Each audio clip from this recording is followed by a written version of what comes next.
Welcome back. I'm Chris Kirshner. Tonight, the Gator men's basketball team has its biggest game of the season so far against 12th-ranked Connecticut.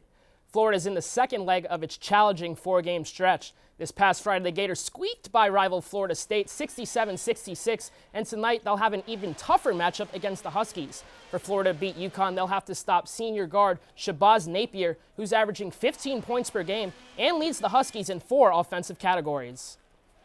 He's probably put himself in a position now to someday playing the NBA because he is 6'9", he does shoot threes, he's a very skilled player. He can do a lot of different things and has really grown in a lot of ways as a player from where he was as a freshman. Gators and Huskies tip off at 7 p.m. tonight on ESPN2 with local radio coverage on Country 103.7 The Gator. As you heard earlier in the show, Will Muschamp said peace out to offensive coordinator Brent Peace and offensive line coach Tim Davis. This year's offense ranked 113th out of 123 FBS schools in points scored. Saturday against Florida State, Florida had just 193 total yards, 88 of those in the fourth with the game out of reach. In comparison, Florida State wide receiver Kelvin Benjamin had 212 yards by himself. The Gators will have a long offseason to think about the most important numbers, 4 wins and 8 losses. I think we need to take a look at ourselves schematically, what we're doing. Obviously, there have been some things that have happened that are very difficult to overcome. But schematically, there's no question we need to take a look at ourselves. 4-8 will do that to you. The Gators will need to make major changes moving forward. 1 second left on the clock. Alabama has a chance to beat Auburn with a 57-yard field goal.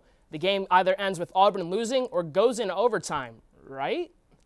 Tie kicker Adam Griffith on for the kick, and it doesn't have the distance. Chris Davis is there to return the kick, 109 yards out, the furthest a player can run.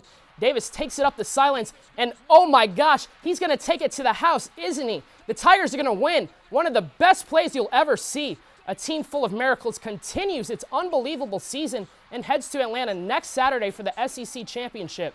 With the win, Auburn jumps up to number 3 in the BCS standings, knocking Alabama down from the top spot.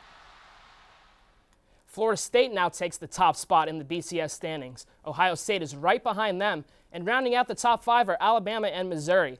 The BCS experts say the margins look solid enough that Ohio State or Florida State would have to lose their conference championship to let an SEC team jump into the BCS title game.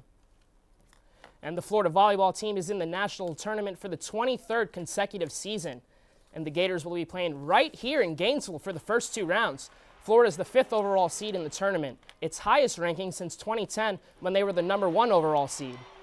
UF will play host to Jacksonville Thursday night at 7, while Florida State and Georgia Southern start at 5. If the Gators advance past Jacksonville, they will face the winner of the FSU and Georgia Southern game on Friday. And in the NFL, the Jaguars have been on a roll lately after starting 0-8. They've won 3 of their past 4 games, and they face the Texans Thursday night.